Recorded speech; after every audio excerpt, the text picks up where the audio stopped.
இன்றைக்கு குறிப்பாக சொல்ல வேண்டும் என்று சொன்னால் இளந்தலைவராக இருக்கின்ற மரியாதைக்குரிய அண்ணன் நம்முடைய இளந்தலைவர் அவர்கள் சட்டமன்றத்தில் உட்கார்ந்துள்ள போது முதலமைச்சர் தலை எப்படி குனிஞ்சுக்கிட்டு தான் இருப்பாரு.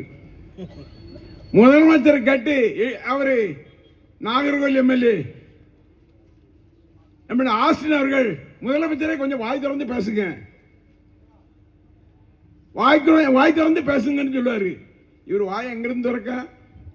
எழுதி கொடுத்தா பேசுவாரு. எழுதி கொடுத்தா பேசிட்டு நடிகர் மாதிரி அப்படி அப்படி ஒரு சைகை காமிப்பார். மூஞ்சில அடிச்சுட்டோம் இல்ல, அப்படி சைகை காமிப்பாரு. 5 நிமிஷம் பேசினாராம். பரோட்டாவை கொத்துன மாதிரி கொத்திட்டாங்களாம். எப்படி பாருங்களா, எவ்வளவு கொழுப்பு, எவ்வளவு திமிர் இருக்கும் அவருக்கு. நம்முடைய தலைவர் தோத்தத அந்த தொகுதியில் போய் 5 நிமிஷம் பேசினேன். நீ வா, இடைத்தேர்தல் எல்லாம் நீ பேசி பேசி சுற்றி வா. இடைத்தேர்தலில் ஒரு தேர்தலும் நீ வெற்றி பெற முடியாது என்ற வரலாறு நாங்கள் உருவாக்குவோம். இன்னைக்கு உனக்கு ஓட்டு போட்டவன் அத்தனை பேரும் என்ன சொல்றான் தெரியுமா? ஐயோ தெரியாம எப்படியே போட்டவன்.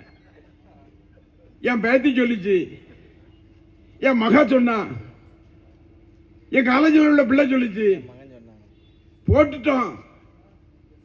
இந்த 1000 கொடுக்கற 2500 தருவான்னு சொல்லி நாங்க போட்டோம். 6 சிலிண்டர் தருவாருன்னு சொல்லி போட்டோம். வேலை இல்லாதவர்களுக்கு 4500 தந்துருவாருன்னு போட்டோம். எல்லாமே ஏமாற்று வேலை. இன்னைக்கு ஏமாற்றுகின்ற முதலமைச்சராக இருக்கக்கூடிய முதலமைச்சர் ஜோசப் விஜய் அவர்கள். தேர்தல் வந்தது. தேர்தல் வரும்போது திருச்சியில மாதா கையில் முட்டு போட்டு நடந்தாரு. உடனே பார்த்தாங்க ஆட்சிக்காரங்களாம், நினைச்சாங்க அடே அப்பா